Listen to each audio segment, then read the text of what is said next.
सुमित्रा जी की बहू रितु प्रेग्नेंट थी और अब उसकी प्रेगनेंसी का 9वां महीना चल रहा था। रितु का पति देवेश उसका काफी अच्छे से ख्याल रखता था, लेकिन प्रेगनेंसी अपने आप में ही एक अलग ही वक्त होता है जब एक औरत कई तरह के बदलावों से गुजरती है। शरीर के साथ साथ उसके अंदर बहुत सारे इमोशनल चेंजेस भी आते हैं और रितु इन सब चीजों से गुजर रही थी। इसीलिए कई बार वो बहुत परेशान हो जाती थी। उसे बार बार बहुत मुश्किलों का सामना करना पड़ रहा था। एक दिन अचानक शाम के वक्त रितु जोर जोर से रोने लगी। अरे रितु बेटा, क्या हुआ? तुम रो क्यों रही हो? कुछ नहीं मम्मी जी, बस बहुत परेशान हो रही हूँ मैं। हाँ बेटा, वो तो मुझे भी दिख रहा है, तभी तो रो रही हो तुम।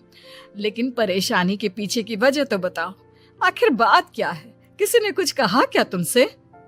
नहीं मम्मी जी, किसी ने कुछ भी नहीं कहा, बस ऐसे ही मेरा मन कर रहा है रोने का। अरे बेटा, ये क्या बात हुई?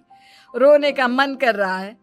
अरे तुम माँ बनने वाली हो, अगर इस तरह रहोगी ना तो बच्चा भी रोने वाले नेचर का पैदा होगा। तो फिर मैं क्या करूं मम्मी जी? मुझे बता अपने दिल की बात, मेरे साथ शेयर कर कि क्या परेशानी है। वो क्या है ना मम्मी जी, मैं अपने पेट की तरफ देखती हूँ ना तो अजीब सी घबराहट होती है। अरे लेकिन क्यों बेटा? तुम्हारे पेट में तो तुम्हारा आने वाला बच्चा है, इसे देखकर तुम्हें खुश होना चाहिए। मम्मी जी वो क्या है ना, मेरा पेट इतना बड़ा हो गया है, शरीर की हालत ऐसी हो गई है तो सोच सोच कर डर लगता है कि मैं कभी फिर से पहले जैसे स्लिम और ब्यूटीफुल हो पाऊंगी क्या। अरे बेटा, ये तो कुछ दिनों की बात है, सब कुछ बिल्कुल पहले जैसा हो जाएगा। कुछ दिनों के बाद तुम्हें चिंता करने की कोई जरूरत नहीं होगी। रितु, क्या हुआ? तुम बार बार करवटें क्यों बदल रही हो? रात की 2 बज रहे हैं, सो जाओ ना अब। देवेश, नींद नहीं आ रही है, मैं ठीक से सो नहीं पा रही हूँ। अरे ये क्या, तुम तो उठकर बैठ गई। इस तरह बैठे बैठे पूरी रात बिताओगी क्या? क्या करूं देवेश, पेट की वजह से जैसे ही लेटती हूँ अजीब सा लगने लगता है, ठीक से सो भी नहीं पाती। तुम एक काम करो, अपने पेट के बगल में एक तकिया लगा लो, तुम्हें ठीक से नींद आ जाएगी। वो भी करके देख लिया, अब तो लगता है जब तक बच्चे इस दुनिया में नहीं आएगा मैं ठीक से सो भी नहीं पाऊंगी। रितु, बच्चा आने के बाद कौन सा चैन की नींद सो पाओगी? कम से कम अब तो आराम कर लो। तुम सो जाओ देवेश, मैं बैठे बैठे ही अपनी नींद निकाल लूंगी। और फिर कुछ दिन के बाद सुमित्रा जी के घर पर कुछ परिचित लोग मिलने के लिए आते हैं। मम्मी जी, आप उन लोगों के साथ बैठकर बातें करिए, मैं सबके लिए चाय बना देती हूँ। अरे नहीं नहीं बेटा, मैं कर लूंगी, अभी तुम्हारी तबीयत ठीक नहीं है ना, तुम आराम करो। अरे मम्मी, घर के छोटे मोटे काम तो मैं करती हूँ ना, चाय बनाने में कैसी प्रॉब्लम? अच्छा ठीक है, अगर कोई परेशानी नहीं है तो बना दो चाय। अरे ये क्या बात है सुमित्रा जी, आप तो दादी बनने वाली हैं। हाँ जी, बस ठीक ठाक तरीके से मेरा पोता या पोती इस दुनिया में आ जाए तो चैन हो जाए। सही कहती हैं बहन जी, एक औरत के लिए ये वक्त बहुत मुश्किल होता है। वैसे बहू की तबीयत तो ठीक है ना? हाँ हाँ, तबीयत तो ठीक है, बस ऐसे ही थोड़ी बहुत परेशानी है जो इस वक्त होती है, उसी से गुजर रही है।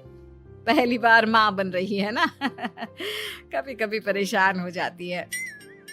सुमित्रा जी रिश्तेदारों से बात करती है और उन्हें काफी देर हो जाती है। रिश्तेदारों के जाने के बाद, अरे रितु बेटा, तुम अभी तक किचन में काम कर रही हो? मैंने तुम्हें मना किया था ना, इतनी देर खड़े रहने की क्या जरूरत थी? मम्मी जी, वो मुझे लगा रात के खाने में देर हो जाएगी, इसलिए मैं साफ उधर बिजी थी तो मैं खाना बनाने लग गई थी। अरे बेटा, तुम तो बिल्कुल कुछ भी नहीं समझती, जरा अपने पैरों की हालत तो देखो। हाँ मम्मी जी, मुझे भी ना पैरों में बहुत भारीपन लग रहा है। ये भारीपन नहीं है, ज्यादा देर खड़े रहने की वजह से तुम्हारे पैरों में सूजन आ गई है। आप कमरे में जाकर आराम करो, चलो। और सुनो, अपने पैरों के नीचे ना तकिया लगा लेना, सर के नीचे मत लगाना, ठीक है? अपने कमरे में जाने के बाद यार ये प्रेगनेंसी भी कितनी अजीब चीज है, कभी रोने का मन करता है, कभी हंसने का। घर में सब मुझे बहुत प्यार करते हैं, लेकिन प्रेगनेंसी की जो प्रॉब्लम्स मैं फेस कर रही हूँ वो मैं किसी को नहीं समझा सकती। ये सब कब ठीक होगा?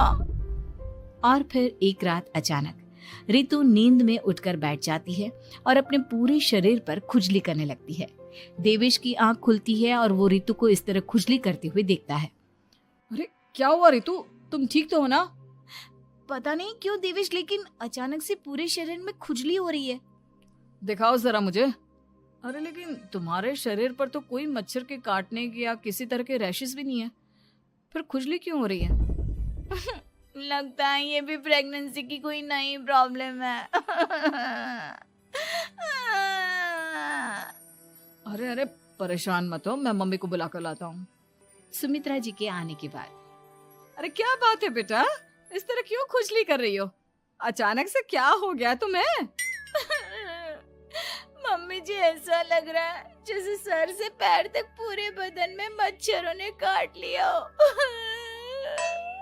अरे लेकिन इसमें रोने की क्या बात है, चुप हो जा, सब ठीक हो जाएगा। हाँ मैं बहुत परेशान हो गई हूँ, बस अब जल्दी से बच्चा इस दुनिया में आ जाना चाहिए ताकि मुझे इन सारी प्रॉब्लम से मुक्ति मिले।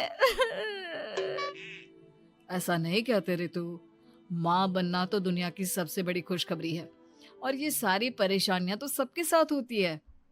जानती हूँ, लेकिन फिर भी क्या करूँ, रात को सो नहीं सकती, कभी पेट भर के खाना खा लेती हूँ तो उल्टी करने का मन करता है, ज्यादा देर खड़ी हो जाती हूँ तो पैर में सूजन आ जाती है, ज्यादा देर बाहर घूमने भी नहीं जा सकती वरना टॉयलेट की प्रॉब्लम।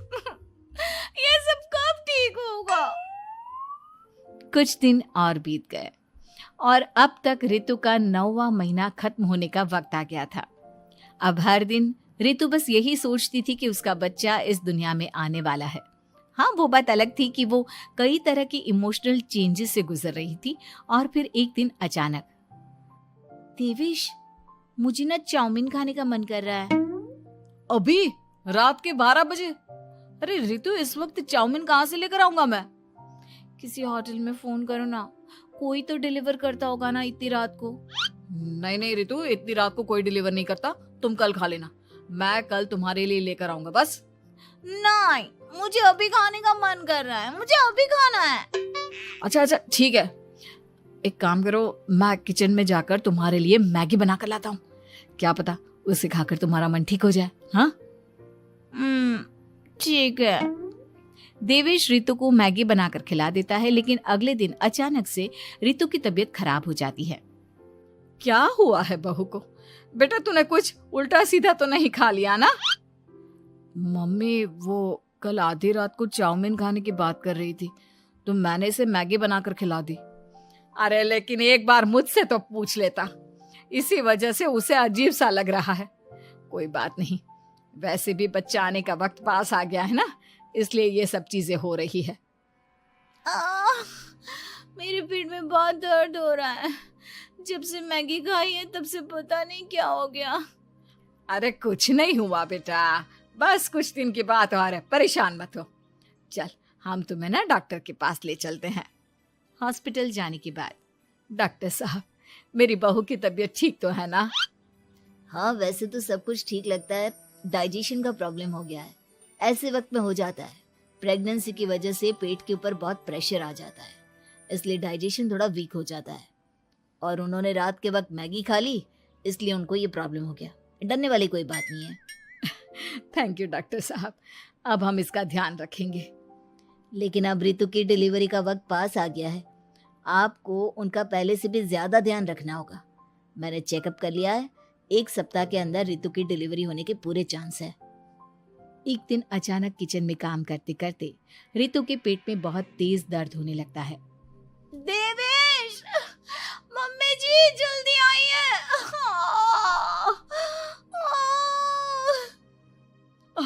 अरे क्या हुआ बहू, क्या हुआ तुम्हें? बहुत दर्द हो रहा है मम्मी, मेरे पेट में बहुत तेज दर्द हो रहा है, मुझसे खड़ा भी नहीं रहा जा रहा। इधर आ जाओ रितु, मैं तुम्हें बेड पर लिटा देता हूँ, सब ठीक हो जाएगा।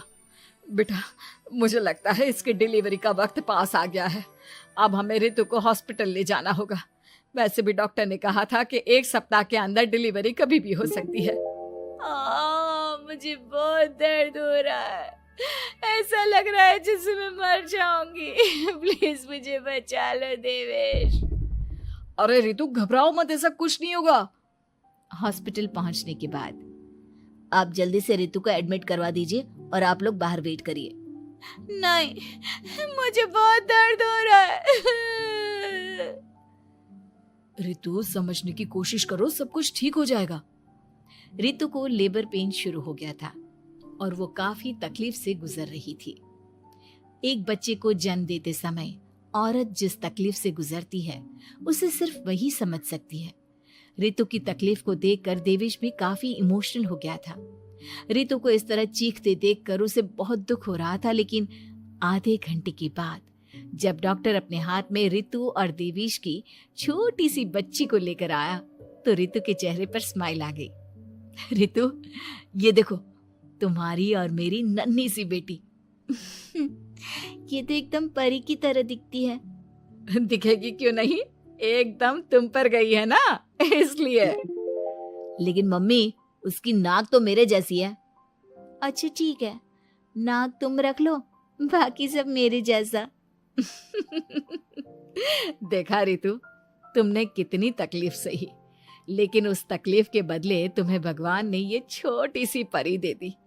और ऐसा सब औरतों के साथ होता है। तुमने बहुत हिम्मत रखी है बेटा, और इसका नतीजा आज हमारे सामने है।